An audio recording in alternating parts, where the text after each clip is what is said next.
नमस्कार, जय जगन्नाथ।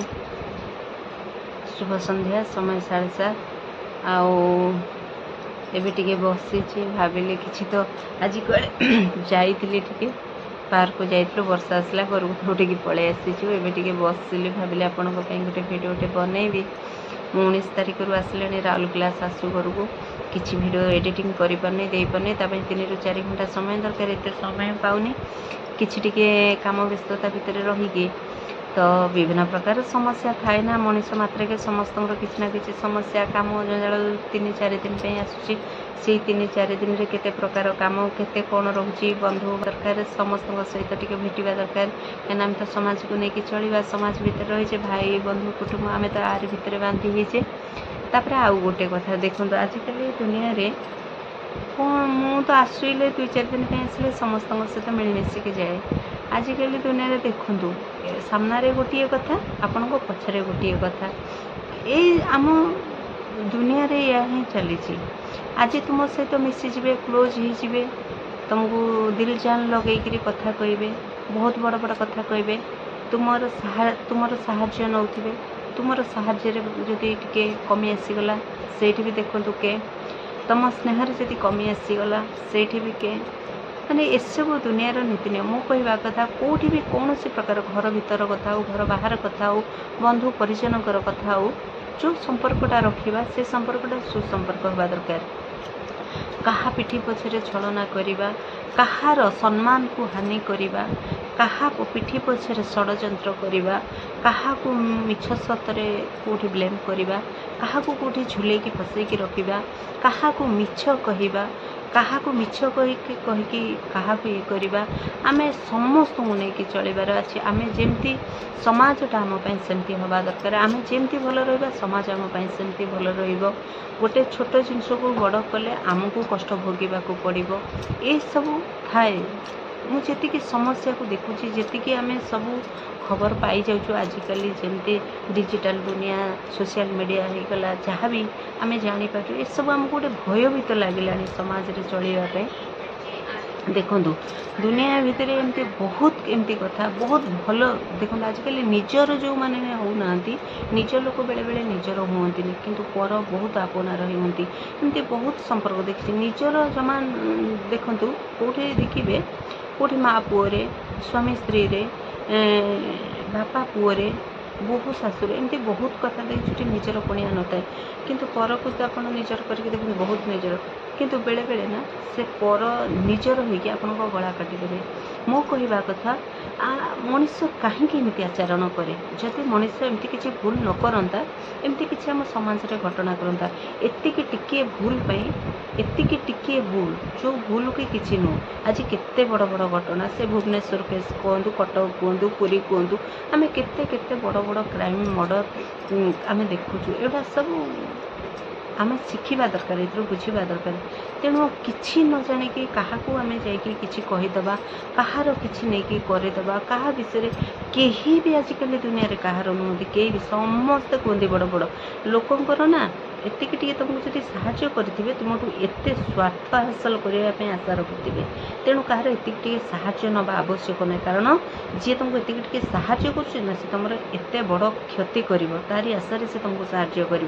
तेणु सब बेले निज कर्म कर निज घर भितर रुह निजे भल बंडिंग समस्त सहित रख तुम जब कौट भूल न तुम कहीं भी कहार भी ताकत न तुमको कहू तुम एत भूल कले आम भूल को करिया गले तो आमको किए कह आम कंक को जीवा कहीं आम गोड़ धोइबा कहीं आम कंक को जीवानी आम सब बेले भल काम करने को चेष्टा करें आम अन्य को साहाय्य करवा अन्य को हेल्प करवा अन्यर कहार जदि गोटे असुविधा होची कहार जदि खराब आम बरम सेठी साहाय्य करवा से लोक आम कि भल काम करवा यहीटा कले आम समाज रे आमठू किसी लोक शिखिबे आमठू किसी जानवे पशु जंतु हो मनीष हो कहीं जदि कौन विपद में पड़ी असुविधार अच्छी आम जदि से 2 टंका 5 टंका खर्च कर साहाय्य करवा टंकार न आम वचन रे साहाय्य करवा एवं किए को असुविधार विपद में पड़ी आम जदि कहार गोटे भल काम करे आम भगवान थे आम परिवार थे आम यही सब कार्य जदि मुंड दबा आमर मंगल हम आम जदि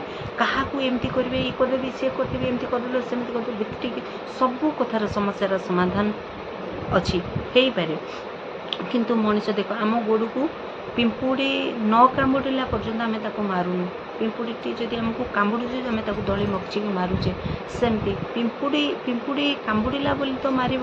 ପିମ୍ପୁଡ଼ି ନ କାମୁଡ଼ିଲେ କ'ଣ ତୁମେ ମାରିଥାନ୍ତ କି ତାକୁ? ଆଉ ତୁମକୁ ସେତିକି କଷ୍ଟ ହେଲା ବୋଲି ତୁମେ ପିମ୍ପୁଡ଼ି ଟିକେ ଦଳି ଚକଟି ଦେଇକି ମାରି ଦେଉଛ। ତୁମେ ନହେଲେ ପିମ୍ପୁଡ଼ି ଉପରକୁ ତୁମର ନଜର ଯାଇଥାନ୍ତା କି ପିମ୍ପୁଡ଼ି ଭଳିଆ ଏତିକି ଜିନିଷଟା। ତାପରେ ଆମକୁ କେତେ ଦୟା ଲାଗୁଛି। କୁକୁରକୁ ଆମେ ମାରିପାରୁଛୁ, ତା ମୁହଁଟି ଦେଖିଲେ କେତେ ବିକଳ ଲାଗୁଛି। ସେ ଯଦି ଆମକୁ କାମୁଡ଼ୁଛି ଆମେ ଗୋଟେ ଢାଇକିନି ମୁହଁକୁ ମାରି ଦେଉଛୁ। ହେଉଛି ନା ନାହିଁ? ସବୁବେଳେ ଆମେ ନିଜର ଭୁଲ ଦେଖିବା, ତାପରେ କହିବା। ତେଣୁ ଆମ ସାଧାରଣ ସମାଜରେ, ଆମ ସାଧାରଣ ମଣିଷ ଭିତରେ ଆମେ ଖଟିଖିଆ ଲୋକ, ଆମେ ଖଟି ଖାଇବା। ଆମର ଯେତିକି ଆମର ସକ୍ଷମ ଆମେ ସେତିକିରେ ରହିବା ଭଲ।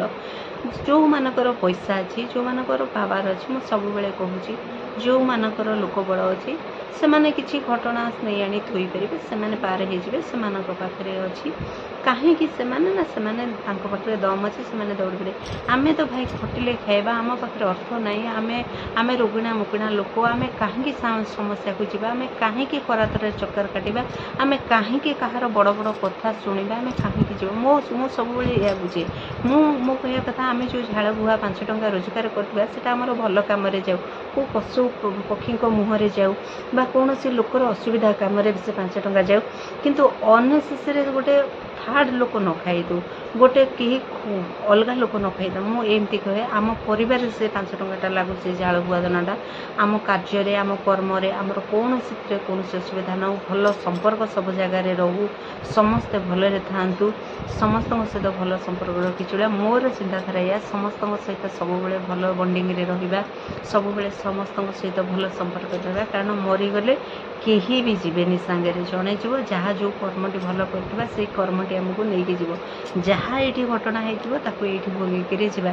ତେଣୁ ଆମେ ଗୋଟେ ପରିବାରକୁ ସମ୍ଭାଳିବା ପାଇଁ, ଆମେ ଗୋଟେ ଘରକୁ ଆସିଲେ, ବୋହୂ ହେଲେ, ଆମ ପରିବାରର ଦାୟିତ୍ୱ ଆମ କାନ୍ଧରେ ନେବା ପାଇଁ ଆମେ 5 ଜଣଙ୍କୁ ଉସ୍କେଇକିରି, ଆମେ 5 ଜଣଙ୍କୁ ଖରାପ ଜିନିଷ ଦେଇକିରି, ଖରାପ କଥା ଦେଖେଇକିରି ଆମେ ଏସବୁ କରିକିରି ଗୋଟେ ଘରକୁ ନଷ୍ଟ କରିବାର ନାହିଁ।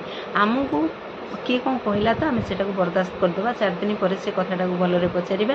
ଆମକୁ 5 ଜଣଙ୍କ ସହିତ, ଆମେ ଯଦି ସେ ଜାଗାରେ ଚୁପ୍ ହେଇଯିବା ନା, 5 ଜଣ କହିବାରେ ମୁଁ ଗୋଟେ ଏତେ ବଡ଼ କଥାଟେ କହିଲି, ମୋ ବୋହୂଟା କି ମୋ ଭଉଣୀଟା କି ମୋ ଭାଉଜଟା ସବୁ ବରଦାସ୍ତ କରିଦେଲା, ଏତେ ବଡ଼ କଥା। ସେଇ ପରିବାର ଲୋକ ଯାଇକି ତୁମକୁ ଗୋଡ଼ ଧରିବେ। ସେରେ ମୁଁ ଏତେ ବଡ଼ କଥା କହିଲି। ଯିଏ ବୋହୂ, ମୋ ବୋହୂ, ଆଉ ଯେକୌଣସି ପରିବାର, ଆମେ ବୋହୂ ହେଇକି ଆସିଲେ ଆମର ଦାୟିତ୍ୱ ଆମ ପରିବାରର, ଆମ ମୁଣ୍ଡ ଉପରେ। ଆମ ଘରେ ଶାଶୁ କି ଶ୍ୱଶୁର କି ଦେଢ଼ଶୁର କି ଯାଆ କି ନଣନ୍ଦ କି ନଣନ୍ଦେଇ କେହି ବି ଯଦି କିଛି ଗୋଟେ କହିଥିଲେ, ଆମେ ସେଇଟାକୁ ସ୍ୱାମୀକି ତାକୁ କହିକି ବଡ଼ ଇସ୍ୟୁ କରିକି ଘରଟା ଭାଙ୍ଗିକି ପଳେଇବାନି। ଆମର କାମ କ'ଣ? ସେଟାକୁ ସହିଯିବା, ସବୁ କାମ କରିବା, ସମସ୍ତଙ୍କୁ ଖାଇବାକୁ ଦେବା, ପିଇବାକୁ ଦେବା। ଏଇ ଜିନିଷଟା ଆମେ ରହିଯିବା ଯଦି, ଆମକୁ ଯିଏ ପରିବାରର ଲୋକଟିଏ ଆମକୁ ଏଇ କଷ୍ଟଟା ଦେଇଥିଲେ, ସେ 4 ଦିନ ପରେ ପୁରା ମଜବୁର ହେଇଯିବ ଭାବେ, ଆରେ ମୋ ବୋହୂଟାକୁ କି ମୋ ଯାଆଟାକୁ କି ମୋ ଶାଶୁଟାକୁ ଏମିତି କଥା କହିଲି। ସେ ଏତେ ମନରେ କିଛି ନ ରଖିକି କାମ ଦାମ କରି ଆମ ସମସ୍ତଙ୍କୁ ରାନ୍ଧି ବାଢ଼ିକି ଦେଇ ତା ମନରେ କିଛି ନାହିଁ। ଭାବନ୍ତୁ, ସେମିତି ମହାନ ଲୋକ ଆମ ସମାଜରେ ନାହାନ୍ତି? ଅଛନ୍ତି, ବହୁତ କ୍ୱଚିତ୍, ବହୁତ କମ୍। ଯାହା ଭିତରେ ସେତିକିଟା ଥିବ, ସେତିକିଟା ସମସ୍ତେ, ଆମେମାନେ ନୁହଁ, ମୁଁ ବି ନୁହଁ ସେମିତି, ମୁଁ ଭାରି ସେପ୍ଟେମ୍ବର, ମୁଁ ବି ସେମିତି ନୁହଁ। ମାନେ ସେମିତି ଲୋକ କୋଟିଏରେ ଗୋଟିଏ ଥାନ୍ତି, ଅଛନ୍ତି। ନାହିଁ କାହିଁକି? ସ୍ନେହ ନାହିଁ, ଶ୍ରଦ୍ଧା ନାହିଁ, ଭଲ ପାଇବା ନାହିଁ ତ ସମାଜ ଚାଲିଛି କେମିତି? ପରିବାର ଚାଲିଛି କେମିତି? ତେଣୁ ସେମିତି ହେଇକି ଚଳିଲେ ଆମ ପାଇଁ ଭଲ। ତେଣୁ ଆଜି ବସିଥିଲି, ଏହାରି ଉପରେ ସବୁ ଘଟଣା ସବୁବେଳେ ଆମେ ଦେଖୁଛୁ। ଡିଜିଟାଲ ଦୁନିଆ, ସବୁବେଳେ ସୋସିଆଲ ପ୍ଲାଟଫର୍ମରେ ବିଭିନ୍ନ ପ୍ରକାର କଥା ଆସୁଛି। ସିଏ ତାକୁ କହିଲାଣି, ଇଏ ଆକୁ କହିଲାଣି, ସେ ତା ସାଙ୍ଗରେ ଲାଗିଲାଣି, ଇଏ ଆ ସାଙ୍ଗରେ ହାତ ମିଶିଲାଣି, ସେ ତା ସାଙ୍ଗରେ ଇଏ କଲାଣି, ସେ କହିଲାଣି ତାକୁ ଉଠେଇ ନେବି, ସେ କହିଲାଣି ତାକୁ ମର୍ଡ଼ର କରିଦେବି। ଏମିତି କେତେ କଟକ, ଭୁବନେଶ୍ୱର, ପୁରୀ, ଖୋର୍ଦ୍ଧା, ଗଞ୍ଜାମ, ଗଜପତି, ରାଉରକେଲା, ଏମିତି ଓଡ଼ିଶା ଭିତରେ କେତେ ଘଟଣା, କେତେ କ୍ରାଇମ୍ କେସ୍ ଆମମାନଙ୍କ ନଜରକୁ ଆସୁଛି।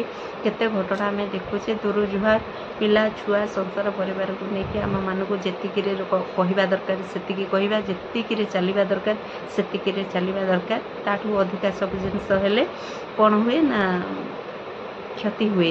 ତେଣୁ ଭାତ ସବୁବେଳେ ଥାଏ, ଭାତ ଉତୁରିଲେ ଚୁଲି ପଳାଇଯାଏ, ଭାରି କଳା ପଡ଼ିଯାଏ, ନଷ୍ଟ ହୁଏ, ପରିଶ୍ରମ କରିବାକୁ ପଡ଼େ, ପୋଛା ଲଗାଅ ଇଏ ପଳାଅ ସବୁ ଅସୁବିଧା ହୁଏ। ତେଣୁ ଯଦି ଟିକେ ପ୍ଲେଟ୍ ଟିକେ ଖୋଲିଦେବା ଏୟାରଟା ପଳେଇବ, ଭାତ ଆରାମସେ ଫୁଟିବ, ସୁନ୍ଦର ଭାବରେ ଭାତ ଟିକେ ଗାଳିକିରି ଖାଇବା।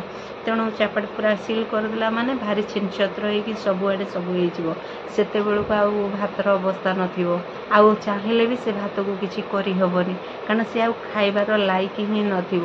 ସିଏ କ'ଣ ହେବ ନା ସବୁତକ ଯାଇକିରି ନଷ୍ଟ ହେବ, ତେଣୁ ଆଉ ଖାଇବେନି। ତେଣୁ ସେମିତି ଜଗିକିରି ଭାତଟାକୁ କଲେ ଭାତଟା ବଢ଼ିଆ ହେବ, ସୁନ୍ଦର ଭାବରେ ହେବ, ଆରାମସେ ଖାଇପାରିବେ।